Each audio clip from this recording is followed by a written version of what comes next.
So we're on the way to Danger Point. This is just on the outskirts of Gansbaai, which is famous for its shark cage diving. Danger Point is where the famous British ship went down. It was called the Birken, which originated in Liverpool, if I'm correct. And the legend is that all the girls and women were told to leave the boats first, the ship, as it was sinking. And to this day, it still remains the same, that women and ladies first. Or should I say, women and children first. This is where it originated. This little town, village on the coast, not far from a seaside village called Hermanus. It's about 40 kilometers away. So yeah, a little bit of history. And the lighthouse here is obvious reasons why it's here regarding ships sinking here. So it's called Danger Point, where we're going now, and that's the lighthouse in the distance. And some little artifacts were recovered from the area, gold coins, etc. So I came here as a kid, and now it's all closed off. I don't know what the story is, how you get in here.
Basically,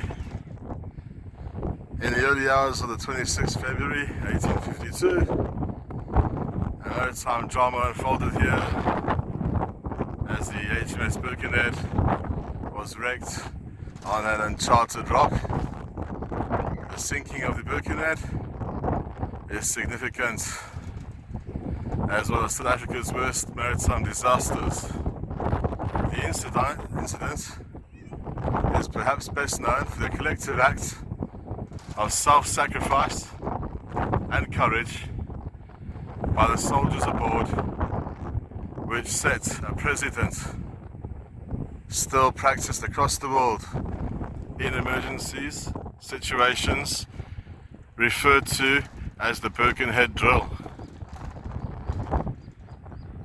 The Birkenhead was designed and built as a frigate by John Laird in Birkenhead, England, but was modified for the Admiralty and launched as a troop ship in December 1845 during a voyage from the UK to South Africa, carrying reinforcements for the 8th Frontier War in the Eastern Cape.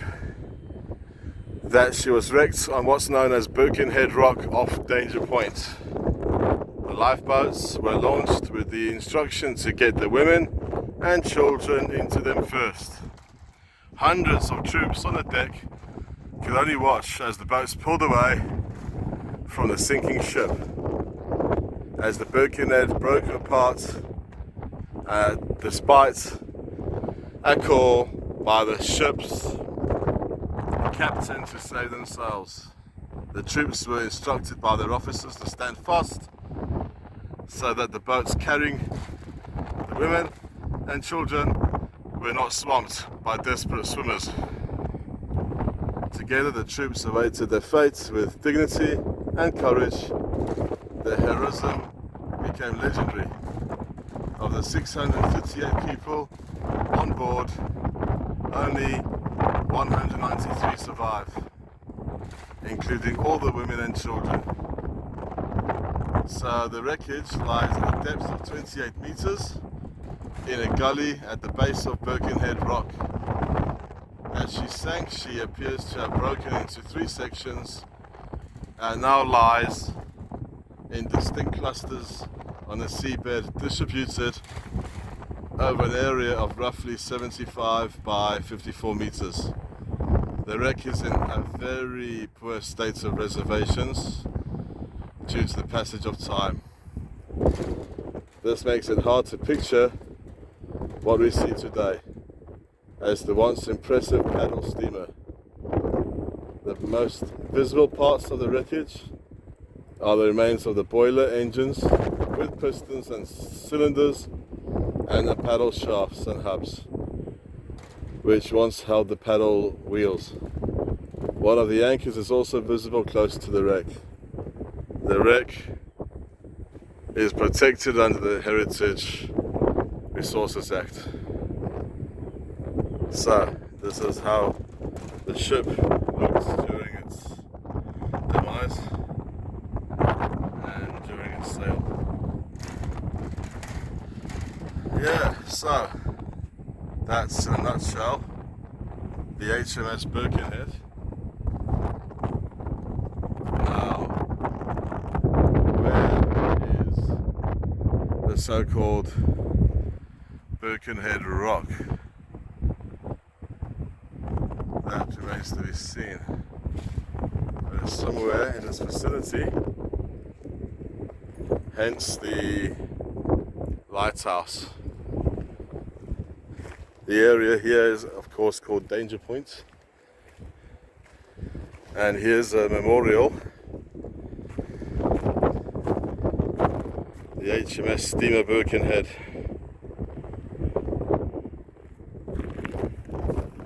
You won't be able to make this out, I doubt, from the sun glaring on this memorial.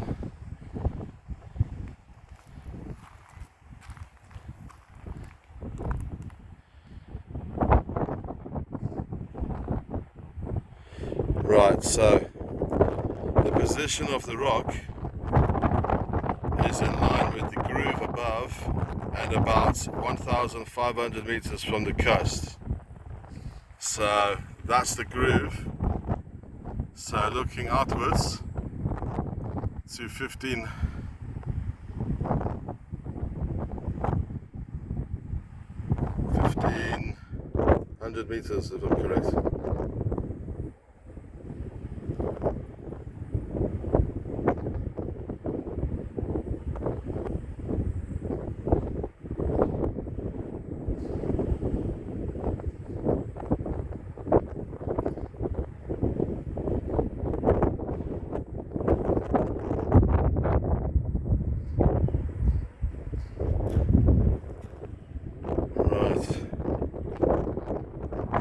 So that's where it happened.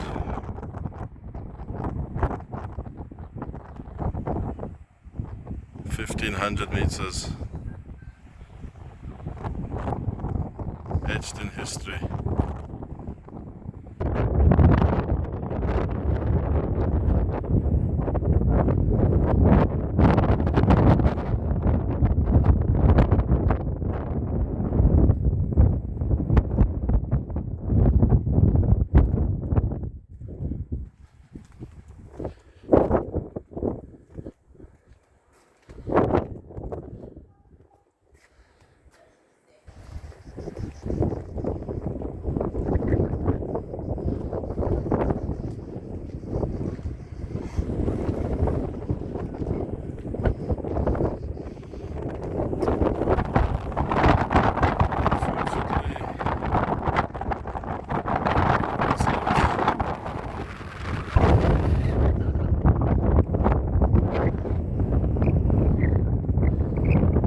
this, I would guess, is the lighthouse keeper's family that reside here, or unless it's holiday houses.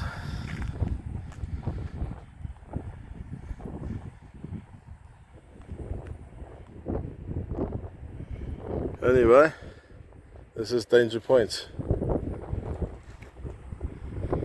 and in that direction is Hermanus, going all the way to the end of, which is called Hunklip.